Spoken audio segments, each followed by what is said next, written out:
Well, when we growing up in those days, Woody and I were talking about this. In those days, we went to St. Vincent's, Marlboro and St. Vincent's, and each class had about 30 kids, 30 boys and girls in the total class. So we didn't have very many people in the high school. So you played every sport. I played baseball. I played football.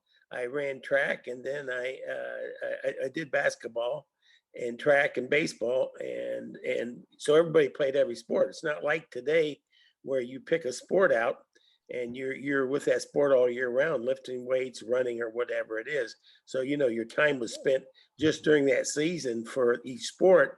So it's not like today where you really specialize in something.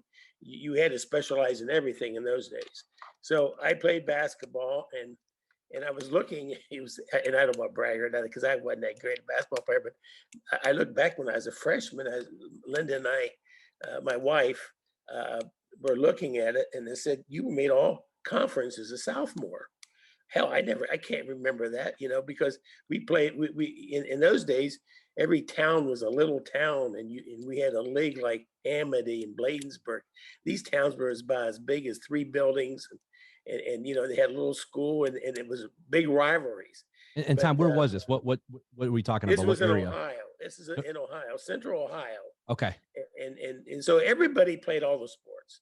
And then we started football when I was in 7th grade. We never had football at St. Vincent's until I became 7th grade, and I have a photograph. I should Linda grab it. I'll grab that photograph where you talk to Woody and see if you can see it. But we got equipment from other schools, and so we had leather helmets, we had plastic helmets, we had no face mask, none. We had different jerseys, and that's what we practiced in because we didn't have anything.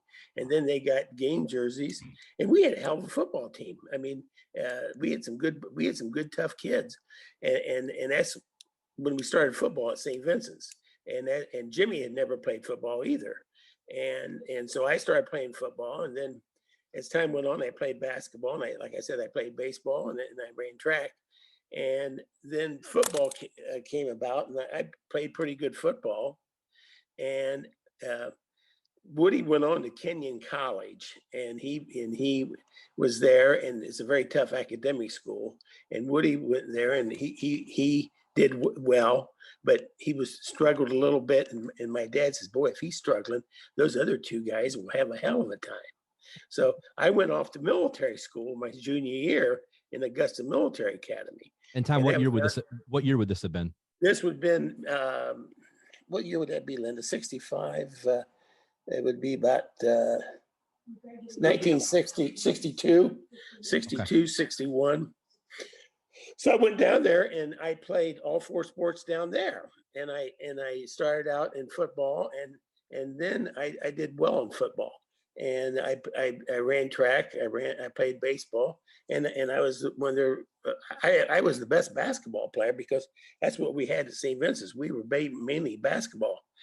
So, but I wasn't tall or anything. But so I played football, and then my senior year came, when you go to military school, you run into a lot of kids from various backgrounds. You run into kids that are on scholarship. Actually, a college is sending them there to prep them up so they can get their academics up and get in their school. We had like 7 kids get full rides at Auburn and all around. Wow. In Virginia Tech. So they wanted me to stay an extra year because I was just 17. Now, when I was 16, I played against Ferrum Junior College. This is the kind of competition we played. And the guy I played over was 21 years old. So Jimmy was the same way. So we were playing, when we were 16 and 17, we were playing against 21, 22, 23-year-olds, and then that's we played. Huge difference. There's a hell of a difference, yeah. Oh, yeah.